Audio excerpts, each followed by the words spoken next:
La Legión de Superhéroes es uno de los equipos más longevos de DC. A lo largo de todos estos años han sufrido numerosos reinicios y retcons, lo cual puede dificultar un poco empezar a leer cómics de este grupo. A mí me encanta la Legión, y tengo la suerte de haber leído bastantes cómics suyos. En este vídeo voy a comentar diferentes alternativas para empezar a leer a los héroes del siglo 30, los que yo considero que son los mejores 5 puntos de partida, pero evidentemente puede haber gente que no esté de acuerdo, así que si eres uno de ellos, te invito a que dejes en los comentarios qué recomendarías tú. Y aunque no va a ser una guía de lectura muy extensa, sí que considero necesario comentar brevemente que existen varias legiones. La original fue creada en 1958 y sufrió algunos retconeos tras Crisis en Tierras Infinitas en 1987 y posteriormente en 1990 para poder adaptarse a la nueva continuidad. Finalmente, en 1994, tras Hora Cero, el equipo sufrió un reinicio total y esta versión la tuvimos hasta 2004. A partir de ahí, hasta 2009, tuvimos una tercera legión, el llamado Threeboot. Luego se estableció que las tres legiones existían al mismo tiempo, en diferentes tierras, y Geoff Johns recuperó a la primera legión para la tierra principal. Y más adelante ya tuvimos el relanzamiento de Nuevos 52, que a pesar de algunas incoherencias, en teoría no era un reinicio. Y por último, la Legión de Bendis de 2019, que sí que era un reinicio con respecto a la versión de Nuevos 52. Y dicho esto, vamos con las recomendaciones. Comenzamos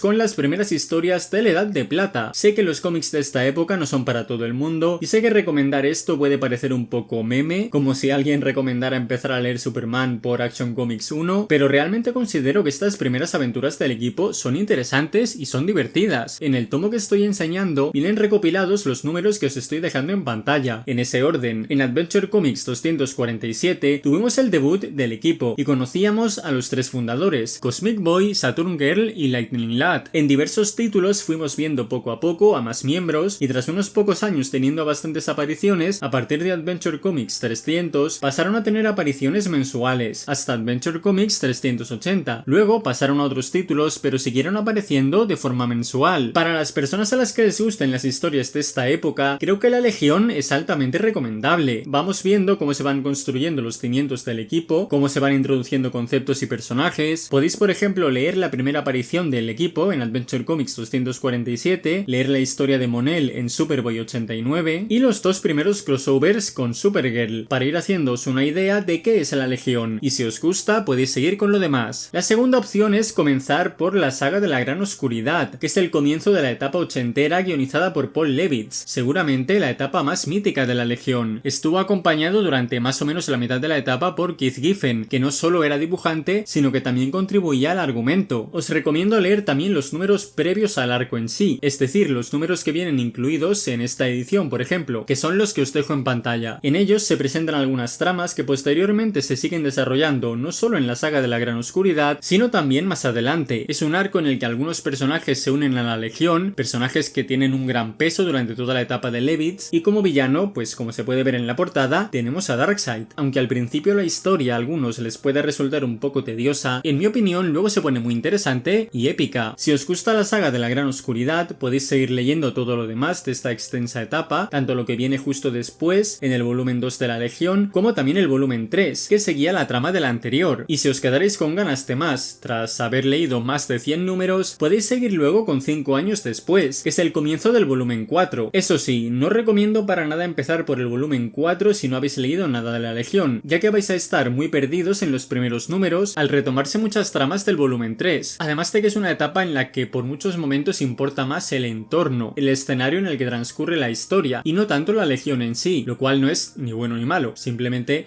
yo considero que no es lo ideal para conocer a la Legión. Pasamos ahora a la Legión de Dan Abnett y Andy Lanning. Esta es la parte final de la Legión post Hora Cero, es decir, la segunda Legión. En un momento en el que el grupo no terminaba de funcionar entre el público, llegaron estos dos guionistas, que no eran muy fans del equipo, en palabras del editor Michael McAvenny, pero que consiguieron revitalizar a la Legión. En las dos series regulares de la Legión, guionizaron un arco llamado Legion of the Damned, seguido de 3 números que dejaban la historia inconclusa inconclusa, en el número 125 de la Legión de Superhéroes. La trama seguiría en Legion Lost, o Legión Perdida, una serie de 12 números y posteriormente en Legion Worlds, de 6 números, para finalmente continuar en 2001 con una serie regular llamada The Legion. Tanto Legion of the Damned como Legion Lost me parecen grandes puntos de partida. Si bien es recomendable haber leído Legion Damned y los 3 números siguientes, bueno, y los 2 anteriores, creo que perfectamente te los puedes saltar e ir directamente a Legion Lost, si te llama más la atención, ya que ahí te dan bastante contexto de lo ocurrido antes. En Legion of the Damned vemos una invasión de unos alienígenas llamados The Blight, que consiguen controlar a gran parte de la población. En Legion Lost vemos a un grupo de legionarios tratando de volver a casa tras haber llegado al otro extremo de la galaxia. No funcionan sus anillos de vuelo ni algunos de sus sistemas de comunicación. Es una historia con bastantes giros y sorpresas, en la que cada número está narrado por un legionario diferente. Ahora vamos con la Legión de Superhéroes del 2004, la tercera legión, y comenzó siendo guionizada por Mark Waid. Este es un reinicio que en algunos aspectos se aleja mucho más de la legión clásica que la segunda legión. Hay personajes con personalidad y actitudes muy diferentes, pero creo que es una gran etapa para iniciarse en este equipo, puesto que al principio de cada número te incluyen una pequeña ficha de los personajes que van a aparecer en la historia, facilitando al lector la tarea de quedarse con tantos nombres y con los poderes de cada personaje. Hay un primer arco de 14 números que me parece increíble, en el que vemos a la legión enfrentarse a un villano bastante peligroso, y luego la serie se renombró a Supergirl y la Legión de Superhéroes, hasta el número 36. Esta segunda parte me gusta un pelín menos, pero bueno, si leéis el primer arco y os gusta, os recomiendo seguir con esta parte, ya que la edición de Supergirl me parece un puntazo y me parece que vuelve las cosas muy interesantes. Y por último tenemos el trabajo que hizo Geoff Johns con la Legión, que como he dicho antes, trajo de vuelta a la Legión clásica, aunque alguna semilla se plantó un poco antes. Principalmente la Legión de Johns la conforman 3 arcos. El primero es la saga del Rayo, un crossover entre la JLA y la JSA. Los 2 equipos tienen que unirse para hacer frente a la aparición de varios miembros de la Legión en el presente. Posteriormente tuvimos Superman y la Legión de Superhéroes, un cómic que me encanta, con un mensaje muy potente y en el que se tratan temas muy actuales como la manipulación y reinterpretación de la historia, el racismo o la xenofobia. Y por último tuvimos Crisis Final, la Legión de 3 Mundos, una historia que realmente poco tiene que ver con Crisis Final, así que la podéis leer como una historia independiente. Además de ser la culminación de estas historias de Johns, también es importante haber leído Crisis Infinita, puesto que en parte la Legión de 3 Mundos también funciona como una secuela a este evento. A pesar de que Johns recupera muchos aspectos y elementos de la Legión clásica en estos 3 cómics, en mi opinión son más un homenaje que un conocimiento necesario que haya que tener para entender las historias. Si os gustaran estos 3 arcos, podéis seguir luego leyendo más de esta vuelta de la Legión clásica en estos números de Adventure Comics y posteriormente en la serie regular que tuvieron en 2010. Y bueno, esto ha sido todo por hoy, espero que os haya encantado el vídeo. Si tenéis cualquier duda sobre las historias que he recomendado o queréis alguna recomendación adicional, os invito a que me lo dejéis en los comentarios. Y si sois grandes fans de la Legión y queréis también aportar más recomendaciones, pues lo mismo os digo, os invito a que en los comentarios dejéis todo lo que queráis aportar. Larga vida a la Legión y hasta la próxima.